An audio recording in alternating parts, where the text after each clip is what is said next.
I want to thank you all for being before the committee. I think it's a really interesting discussion, and thank you for your opening statement and all the materials that you sent us as well. It'll take a while to read them all. And I think it's really interesting to hear you saying the actual work that goes on in the interface with young people that's youth-led. And I think part of the problem, large part of the problem is that we don't hear about the really good things that are going on, the good collaboration, the good community. And the media bear a huge responsibility for that, because as soon as you say the bus, of course, straight away, that's what's portrayed.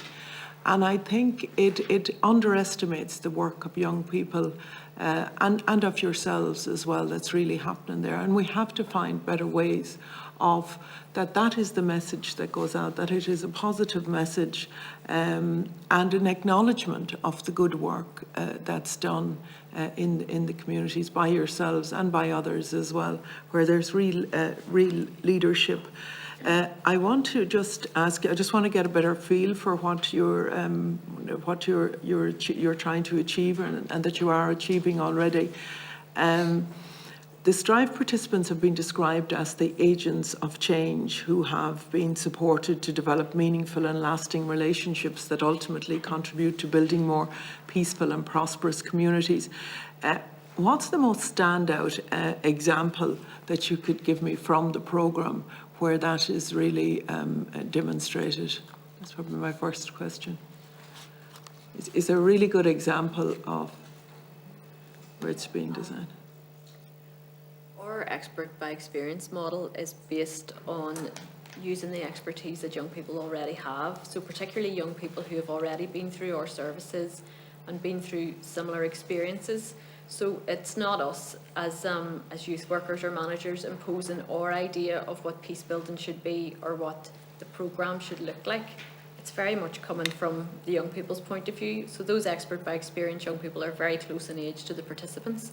And we found by us trying to provide that sort of vehicle for them to facilitate work with other young people, it's much more meaningful in terms of the programme content and what they get out of it, because they feel like it's their programme and there's a real sense of ownership, but they can also articulate their feelings about what's going on in the wider world and relate it so much more clearly to those expert by experience volunteers. It's also something that's aspirational for the young people as well, because they think, do you know what, I want to get through this programme so that I can then play that role for other young people. And they're not the young people that would usually be asked to be the school prefect or to get into those sort of roles. So they're not used to getting asked to hold these sort of positions of responsibility. And it can be particularly hard to get young males to step forward as well, because it takes a lot to stand up and sort of say, well, actually, I think that I have some expertise here that I can offer my peers. So I think looking for those opportunities is so important, and particularly about us not just, I think, continuing to sort of churn out the same sort of peace building programmes again and again that maybe were great when I was a young person going to them, but the world's changed so much now. And there was Emer's question around social media.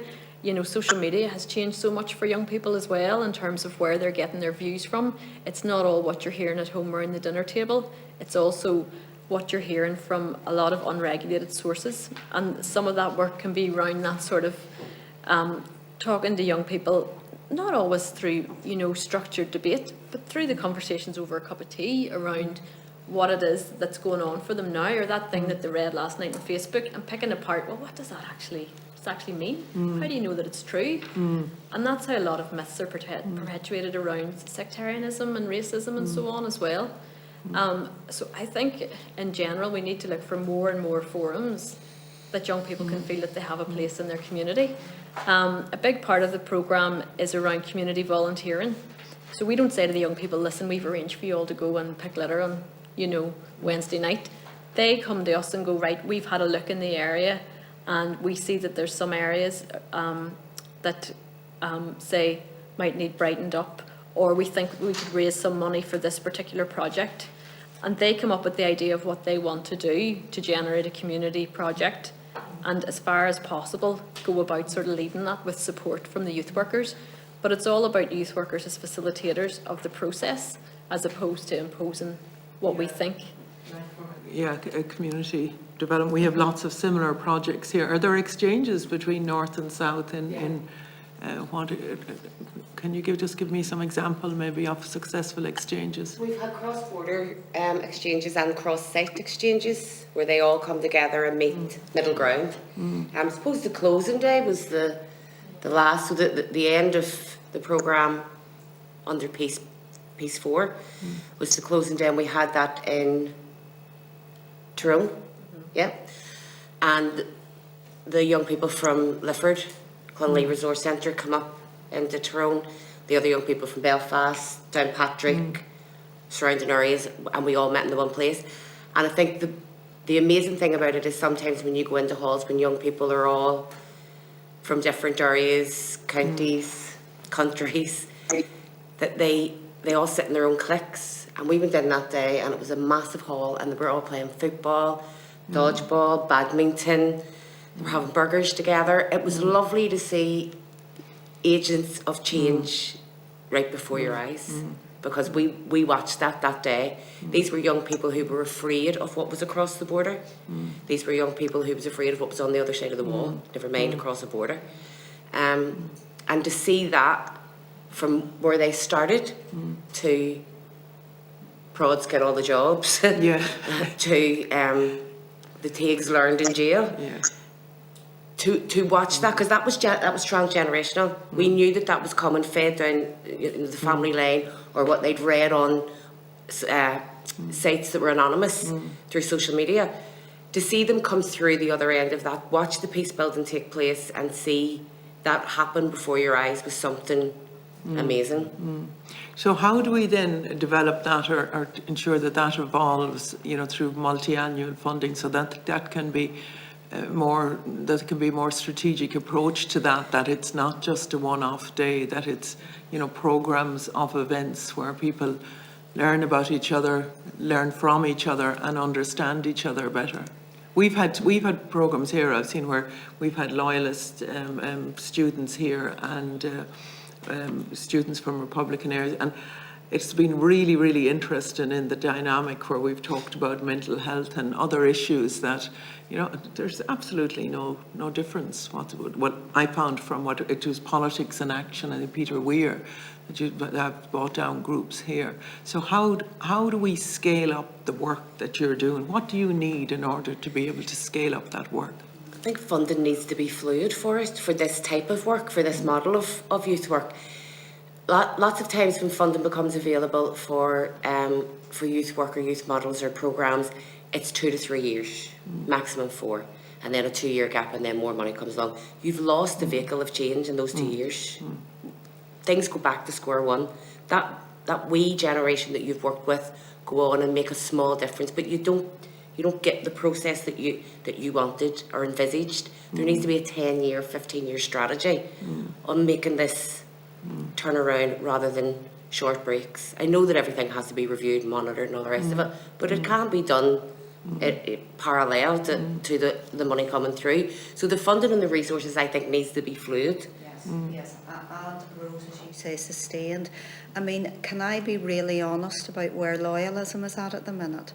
I definitely think we're back 10 or 15 years. We have regressed. We've regressed in terms of our relationship with the other community. We've regressed in terms of our relationship with policing, and we've regressed in terms of our relationship of people in the south of Ireland and our perception. And all of that is through the lens of the Northern Ireland Protocol. And when the protocol plays out, it doesn't play out on Leafy Malone Road.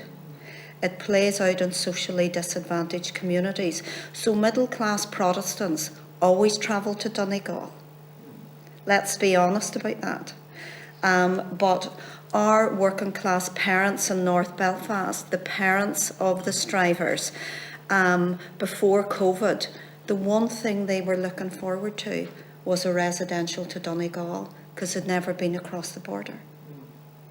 Ever. And so those are the issues that sustained long-term funding would address. It's not just about the gatekeepers within communities being given the access.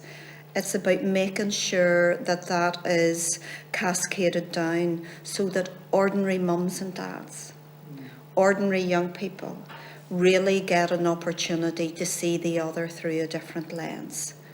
And it's really important, particularly Rose, I'm living and working in communities where currently there is a policy of non-engagement. Do not engage with the Irish government. Do not engage with Irish officials. Do not do this, do not do that. And actually, my organisation is a restorative organisation, and we stand up in communities and say, our ethos is about engaging. So we will continue to engage, we'll continue to open the doors, but there are people that would not like me being here today. Yeah? And that's where we're at. And that's why Strive is so important. It's not just about a youth work model, it's actually still about peace building at its core, and relationship building. And the loyalist community, I feel, we're 10 or 15 years back where we were, rather than moving forward. That's really interesting, and interesting how the young people can influence the adults in their household, and that for positive change as well. Mm-hmm. Just in terms of measuring the increased educational attainment and the employability, how do you do that? And I know a lot of that work, it's very difficult to measure it because a lot of it is qualitative rather than quantitative work, but how do you measure in terms of attainment or people who go on? Employability wasn't a part of this programme, but through Peace Plus, that is an element that is going to be included in the precursor to this, or sorry, the follow-on programme to this one. But our main focus was around positive progression, and the majority, vast majority of our young people were in school, and our focus was maintaining them in school. And time again, the feedback that we got from school leadership was, if it wasn't for this programme, this young person would have left. And that's something that wasn't the main, reason why we designed the programme, but it's something that I think we soon started to sit up and notice that it was happening. It was happening consistently. We were operating in 5 areas of Donegal, include youth in partnership with Lifford Clonley Resource Centre, as well as across the border. And the teachers in Donegal were saying the same things as the teachers in West Belfast. That, the parents were saying the morning that they know they've got Striver in the school that day, that the child was much easier to get up out of bed and go. And I think that's a huge, and even if you think of the pressure that takes off that family that morning, that's a big deal if you're dealing with that 3 or 4 days a week. Some of the young people would have attended in school and then also maybe in the evening, in sort of community sessions as well. Some young people were school age but attended entirely outside of school, and it wasn't connected with school, and it was entirely community based. But where the connection was very much with the school, it really was the feedback coming from the teachers, the leadership, and the classroom assistants, who were fantastic as well, who would have sat in a lot of the programmes and taken part on them, and they could see the difference in the young people from when they were in maybe an academic session to when they were in their Strive session. They were just like a whole different person. Can I ask you around apprenticeships? Because we've been looking at, obviously, at apprenticeships here. We want to encourage more people into apprenticeships, not least because our workforce, we have real challenges around workforce planning. We're looking at apprenticeship models across the island. Do you think it's feasible for somebody to start apprenticeship in one area and complete it in another area? Or do you think? Fabulous and it idea. depends on the criteria of entry. For young people, when we see that there's a lot of young people who are leaving school and not going on into further education, looking for talk's sake, where Debbie's interface is on the Shankill Road, there was a lot of young boys for years left school and didn't go on to further education because they had jobs in the shipyard, because that's just the way it was. The pros got all the jobs, and that's the way kids seen it, and there was an entitlement that they didn't need to go on. A few years back there was a piece of research done on the amount or the lack of aspiration in young Protestant males, and it was because nobody was encouraging them to go anywhere else. The same then on the other side of the wall when you're talking about young Catholic men. They are progressing, they are going to university, There is aspiration, but there's still, you know, a clique of deprivation of young people who aren't going anywhere, and they need apprenticeship, they need skills-based jobs, and that can be fluid also. It can start in County Tyrone and end up in Donegal, Yeah. you know, but you can move about. Yeah, I But did read, yeah. It depends on the Yeah. criteria for entry because Yeah. of the difficulties that the young people's coming back with. Yeah, yeah. I just think there are great opportunities and great job opportunities, obviously, in apprenticeships as well. We're doing a report on student mobility, as it is, because we know as well in the north, even in terms of education, if people can stay in their own communities or connected as possible to their own communities, they're likely to bring about that positive change as well. It has an impact over. I really look forward to visiting you as a committee, and I think it's a very good suggestion by the chair. And I'd love to talk to some of the young people around the educational opportunities across the island, that we could work together on the exchanges just on that of learning point, that there. maybe they might or might not feel confident enough to come down here and talk to themselves, because we'd love to hear what they have to say. Truthfully, we would, because our biggest problem is meeting, you know, the political loyalism, for want of a different word. You know, there is no engagement, you know, but we're delighted that, because we want to work with everybody like you do, and that's really where it's at. If we can bring about that change, if you can help us to understand the viewpoint in a deeper, more profound way, we'd be very happy to participate fully in that as a committee.